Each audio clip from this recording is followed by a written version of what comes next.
आज हम atomic structure के थर्ड लेक्चर में फर्स्ट टॉपिक करेंगे difference between electromagnetic waves and matter waves. एक एक पॉइंट को हम लिखेंगे और फिर समझेंगे, ठीक है। इसका फर्स्ट पॉइंट है, जैसे हम नाम से ही हमें पता लग रहा है, इलेक्ट्रो और मैग्नेटिक। इसमें इलेक्ट्रो और मैग्नेटिक फील्ड, इलेक्ट्रिक फील्ड और मैग्नेटिक फील्ड से ही मिलके बनी है ये हमारी इलेक्ट्रोमैग्नेटिक वेव, ठीक है। It is associated with electric and magnetic field which is perpendicular to each other or to the direction of propagation। इसका क्या मतलब हुआ कि ये जो हमारी इलेक्ट्रोमैग्नेटिक वेव्स है ये इलेक्ट्रिक फील्ड और मैग्नेटिक फील्ड दोनों से मिलके बनी है। जब हमारी इलेक्ट्रिक फील्ड और मैग्नेटिक फील्ड एक दूसरे के परपेंडिकुलर होती हैं तब हमारी इलेक्ट्रोमैग्नेटिक वेव्स बनती हैं, और इलेक्ट्रोमैग्नेटिक वेव भी इन दोनों के, इलेक्ट्रिक फील्ड के भी मैग्नेटिक फील्ड के भी परपेंडिकुलर होती है। इस पिक में आपको दिखेगा, ऊपर की साइड देखो इलेक्ट्रिक फील्ड, नीचे हमारी मैग्नेटिक फील्ड, और उसकी बिल्कुल परपेंडिकुलर दोनों के परपेंडिकुलर डायरेक्शन में हमारी इलेक्ट्रोमैग्नेटिक वेव ट्रेवल कर रही है, देखो, ठीक है।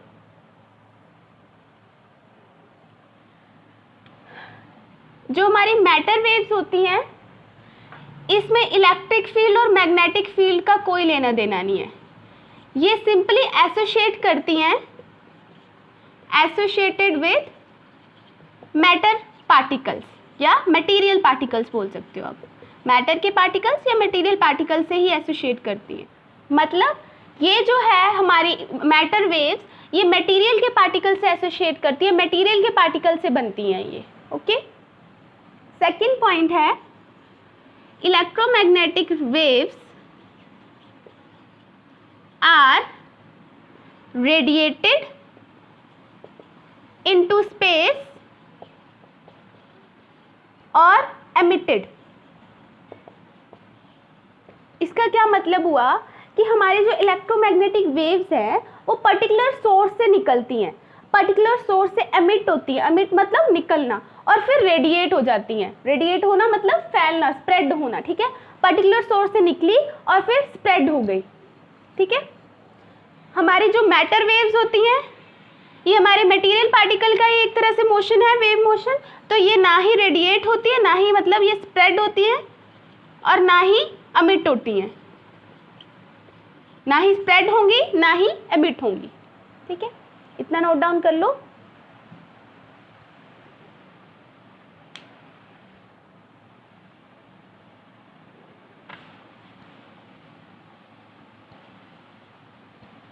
नेक्स्ट थर्ड पॉइंट है,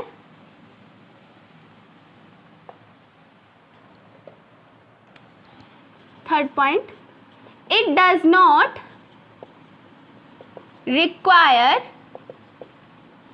any medium for propagation. Propagation का मतलब होता है ट्रैवल करना, ओके। इनका कहने का मतलब है कि हमें वेव्स को ट्रैवल करने के लिए किसी मीडियम की जरूरत नहीं पड़ती, ये वैक्यूम कंडीशन में भी ये ट्रैवल कर सकती हैं, ठीक है। It can travel under vacuum condition, okay. और इनको हमारी जो मैटर वेव्स है it requires medium for propagation. इनको ट्रैवल करने के लिए मीडियम की जरूरत पड़ती है, प्रोपेगेशन, ठीक है। इनको ट्रैवल करने के लिए मीडियम की जरूरत पड़ती है, इनको कोई जरूरत नहीं पड़ती। नोट डाउन कर लो इसको।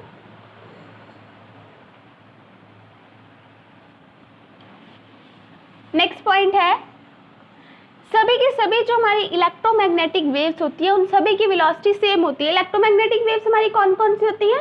IR rays, UV rays, X rays, है ना, पढ़ी थी ना हमने +1 में। ये सब हमारी इलेक्ट्रोमैग्नेटिक वेव्स का एग्जाम्पल है। ये जो वेव्स होती है इनकी वेलोसिटी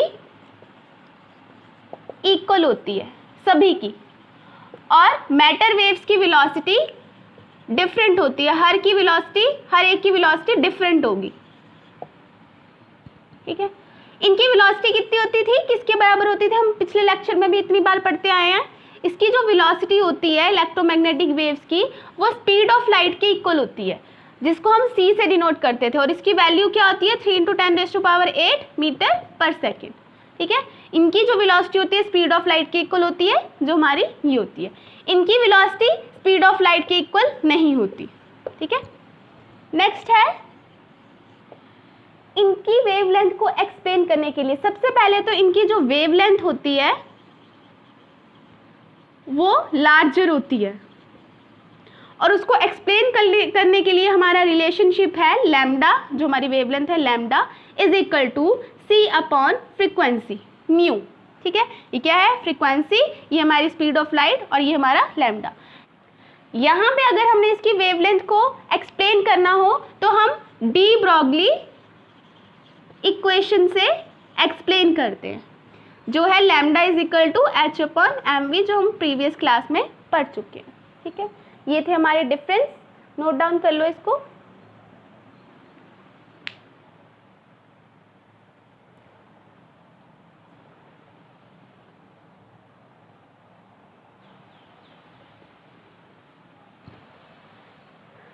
सेकंड टॉपिक है हमारा वेव नेचर ऑफ इलेक्ट्रॉन और quantization of angular momentum of electron. क्या है, quantization of angular momentum of electron, ठीक है। मैंने आपको प्रीवियस वीडियोस में बोलते आ रही हूँ कि हमारा जो बोहर का एंगुलर मोमेंटम, जो हमने फर्स्ट लेक्चर में पढ़ा था क्वांटाइजेशन कंडीशन, वो ज़्यादा अच्छे से एक्सप्लेन और भी अच्छे से एक्सप्लेन करा था डी ब्रॉगली ने। अब वो करने जा रहे हैं हम। हमारे डी ब्रॉगली ने हमारी बोहर के क्वांटाइजेशन कंडीशन को बेटर एक्सप्लेन करा है। इसमें उन्होंने क्या माना है, उन्होंने कंसिडर किया है कि जो हमारा इलेक्ट्रॉन है वो हमारे न्यूक्लियस के अराउंड वेव मोशन कर रहा है सर्कुलर ऑर्बिट में, ठीक है।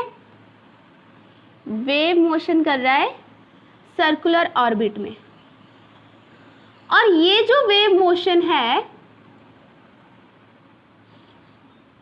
ये 2 टाइप्स का हो सकता है। इस इलेक्ट्रॉन का वेव मोशन 2 टाइप्स का हो सकता है। एक इन फेज का मतलब जब हमारी इलेक्ट्रॉन यहाँ से चला, उसकी जो वेव्स के 2 एंड्स हैं वो ज्वाइन करे इस टाइप से, ठीक है। और आउट ऑफ फेज का मतलब अभी दिखाती हूँ आपको। ये देखो कि ये हमारा सर्कुलर ऑर्बिट है, हमारा इलेक्ट्रॉन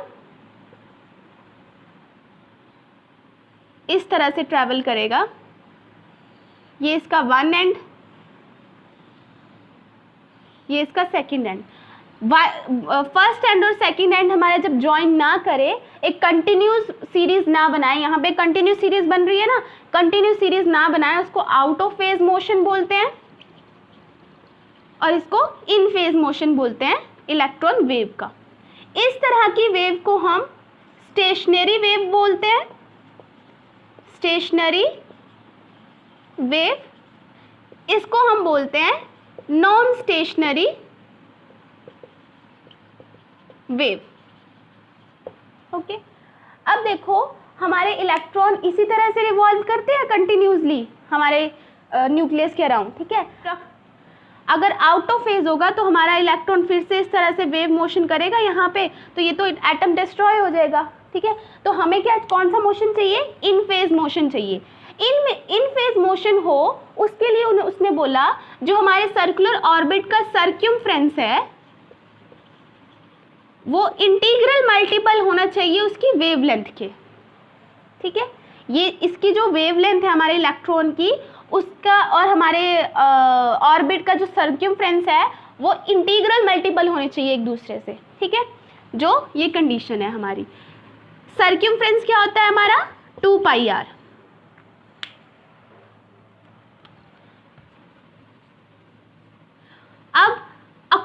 डी ब्रॉगली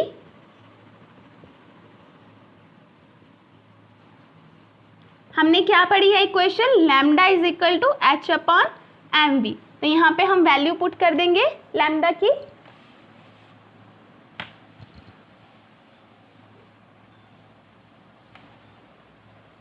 देखिए क्या आ जाएगा हमारा 2 pi r is equal to n, lambda की वैल्यू पुट करो एच अपॉन एम वी। अब यहाँ से हमने एंगुलर मोमेंटम निकालना है। एंगुलर मोमेंटम क्या होता है, एम वी आर, हमारा m v r is equal to n h upon 2 पाई।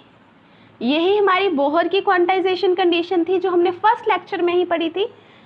जिसको नहीं पता m v r angular momentum कैसे हुआ, ये आप फर्स्ट लेक्चर में देख सकते हो, ठीक है। ये आई हमारी एंगुलर मोमेंटम की क्वांटाइजेशन कंडीशन फॉर इलेक्ट्रॉन, जो हमारे डी ब्रॉगली ने एक्सप्लेन करी है। ऐसे ही सेम रिलेशनशिप हमारे बोहर ने भी दिया था जो हमने फर्स्ट लेक्चर में पढ़ा है। यहाँ पे डी ब्रॉगली ने उससे अच्छे से एक्सप्लेन कर दिया है जस्ट, ओके, नोट डाउन कर लो इसको। चलिए, इस सब में आपको पता है ना एन क्या है, इंटीजर और नंबर ऑफ शेल्स है ना। ये आप फर्स्ट लेक्चर में देखोगे तो जिसने फर्स्ट लेक्चर देखा होगा उसको अच्छे से समझ में आ जाएगा। फर्स्ट लेक्चर का मैं डिस्क्रिप्शन बॉक्स में आपको लिंक दे दूंगी, वहां से आप देख सकते हो जिसने नहीं देखा तो।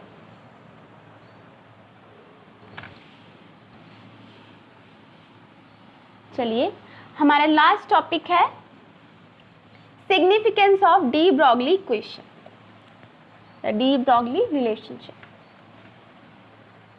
सिग्निफिकेंस,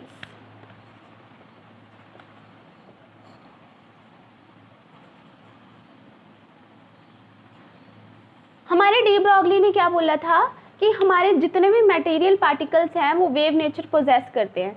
बट जब उन्होंने अपने ही रिलेशनशिप से वेवलेंथ कैलकुलेट करी माइक्रोस्कोपिक पार्टिकल्स की और अदर मैटर पार्टिकल्स की जो हमें नेक डाई से दिखते हैं, ठीक है, तो उनको क्या कंक्लूजन मिला अभी देखते हैं। उन्होंने वेवलेंथ कैलकुलेट करी, एक क्रिकेट बॉल ली और एक हमारा लिया माइक्रोस्कोपिक पार्टिकल, जैसे हम इलेक्ट्रॉन ले लेते हैं, ठीक है। अब इसका रिलेशनशिप क्या था डी ब्रॉगली का, lambda is equal to h upon m v, equal to h upon m v. H की वैल्यू हमें पता है, एम की वैल्यू, मास इन्होंने माना इसका 10 ग्राम, वेलोसिटी इन दोनों की उन्होंने सेम रखी 10⁶ मीटर पर सेकेंड। वेलोसिटी सेम रखी इलेक्ट्रॉन की और हमारे क्रिकेट बॉल की। मास तो हमें इसका पता ही है क्या है, 9.1 × 10⁻³ किलोग्राम। ओके, चलिए कैलकुलेट करते हैं। रखिए values, lambda is equal to, इसकी वैल्यू क्या होती है हमारे प्लैंक्स कांस्टेंट की, 6.636 × 10⁻34 kg मीटर पर सेकेंड, ठीक है, पर सेकेंड। और हमारा मास यहाँ पे क्या दिया है, हमें 10 ग्राम्स में दिया है। अगर हमें इसको केजी में चेंज करना हो तो क्या आ जाएगा, 10 × 10⁻³ ठीक है, ऐसे आएगा ना। ग्राम्स में चेंज करना, किलोग्राम्स में चेंज करना हो तो हमारा ये आएगा, अब ये ऊपर जाके पावर -3 हो जाएगी, ठीक है, पता है ना ये। नेक्स्ट, इसकी वेलोसिटी 10⁻6 मीटर पर सेकेंड और ये है हमारा केजी में। सबसे पहले इसकी यूनिट से देख लेते हैं, ये से कटा एम से एम, केजी से केजी, यहाँ पे आएगा मीटर स्क्वायर, ठीक है, ये वाला एम कटा, तो यहाँ पे हमारा मीटर्स में आएगा आंसर। अगर तो ये क्या आ जाएगी वैल्यू यहाँ पे 6.636 × 10⁻34, इसको ये आ गई हमारी वैल्यू 6.636 × 10⁻38 मीटर। ये आई हमारी वेवलेंथ की वैल्यू क्रिकेट बॉल के लिए। अब ऐसे ही हम कैलकुलेट करते हैं हमारे माइक्रोस्कोपिक पार्टिकल के लिए। देखिए, lambda is equal to 6.636 × 10⁻34 kg metre square per second, ठीक है, अपॉन मास कितना है हमारा 9.1 × 10⁻31 kg इंटू वेलोसिटी कितनी है हमारी 10⁻6 मीटर पर सेकेंड, ठीक है। आप देखो कैलकुलेट करो ज़रा इसको, क्या आ जाएगा पहले तो करके मीटर्स में आंसर आएगा, ठीक है। लैम्डा इज इक्वल टू, अब इन वैल्यूज़ को 10⁻34 है, ऊपर लेके जाएंगे इसको, प्लस में 31 आ जाएगा, ठीक है, और ये भी माइनस में 6। इसको हम डिवाइड करेंगे तो वैल्यू आएगी हमारी 0.728, ठीक है। ये आ जाएगा हमारा 0.728 इंटू 10⁻⁻9 मीटर्स, ठीक है। अगर हमने इसके डेसिमल को और भी एक्सप्लेन ईजिली बनाना हो तो डेसिमल को आगे ले जाओ, आ जाएगा 7.28 इंटू 10⁻⁻10 मीटर्स। अब इन दोनों की लैम्डा की वैल्यूज़ में डिफरेंस देखो, इसकी जो वैल्यू आ रही है एक्स रे की वेवलेंथ की वैल्यू के इक्वल आ रही है, ठीक है। तो ये तो इजीली मेजर कर सकते हैं हम, ठीक है, क्योंकि एक्स रेज की भी हम मेजर कर सकते हैं तो इसकी भी मेजर कर सकते हैं। लेकिन इसकी वैल्यू देखो कितनी ज़्यादा कम आ रही है, -38 मीटर, ठीक है। इसको कैलकुलेट करने के लिए अभी तक हमारा कोई भी मेथड नहीं बना है, ठीक है। सिंपली बोल सकते हैं जो हमारे नॉन माइक्रोस्कोपिक पार्टिकल्स होते हैं वो वेवलेंथ से एसोसिएट नहीं कर सकते हम उनको, क्योंकि उनकी वैल्यू को हम मेजर ही नहीं कर सकते, ठीक है। तो यहाँ से उन्होंने कंक्लूजन निकाला कि जो हमारे माइक्रोस्कोपिक पार्टिकल्स हैं ये रिलेशनशिप सिर्फ उन्हीं के लिए सिग्निफिकेंट है, सभी के लिए नहीं है, ठीक है। नोट डाउन कर लो। आज यहीं तक करते हैं, नेक्स्ट लेक्चर में हम न्यूमेरिकल्स करेंगे डी ब्रॉगली के, क्योंकि आपको अगर ऑप्शन में भी क्वेश्चन आया, मैंने आपके क्वेश्चन पेपर में देखे हैं, ऑप्शन में भी आया हो तो एक न्यूमेरिकल जरूर आया हुआ है, ऊपर उन्होंने डी ब्रॉगली का डाला हुआ है, नीचे उन्होंने हर्सेनबर्ग का डाला हुआ है, ठीक है। इसमें न्यूमेरिकल करना ज़रूरी है, तो कल हम न्यूमेरिकल्स पोर्शन करेंगे। आज के लिए बस इतना ही। और अब आप नोट्स के बारे में बात कर रहे थे, नोट्स जो हैं ये जो मैं यहाँ पे लिखवा रही हूँ ये सारे नोट्स ही हैं, ठीक है। आपने ये करके आपने बुक से रीड आउट करना है। अगर आपके पास बुक नहीं है तो मैं उसका PDF आपको लिंक में डिस्क्रिप्शन बॉक्स में दे दूँगी 1-2 दिन में, ठीक है, बना के इस चैप्टर का दे दूँगी, बुक का लिंक डिस्क्रिप्शन बॉक्स में, ठीक है। बाकी जो नोट्स हैं वो यही हैं। फिर भी अगर आपको मेरे हैंड रिटन नोट्स चाहिए, उन सब में मैंने डिट्टो यही लिखा है जो यहाँ पे करवाती हूँ, सब कुछ यही लिखा है, ठीक है। तो अगर आपको फिर भी चाहिए तो मैं 1-2 दिन में देखती हूँ, इंस्टा और फेसबुक आईडीज़ बनाती हूँ, वहाँ पे मैं पिक अपलोड कर दिया करूँगी जो हैंड रिटन नोट्स है, ओके। तो घबराना नहीं है कि नोट्स नहीं प्रोवाइड कर रहे, तो नोट्स ये ही हमारे जो यहाँ पे आप लिखते हो ना, कॉपी पेन लेके बैठा करो, ये नोट्स राइट डाउन कर लिया करो, और बाकी तो आपने बुक से रीड आउट, बुक रीडिंग बहुत ज़रूरी है, ठीक है। बुक रीड तो आपको करनी ही पड़ेगी, तभी आपकी नॉलेज गेन होगी। यहाँ पे आप समझो और बुक रीड करो, आपको बहुत अच्छे से समझ आएगा, ओके। बाकी अगर आपको वीडियो पसंद आई हो तो आप उसको लाइक करो, अपने फ्रेंड्स के साथ शेयर ज़रूर करो और चैनल को सब्सक्राइब कर दो।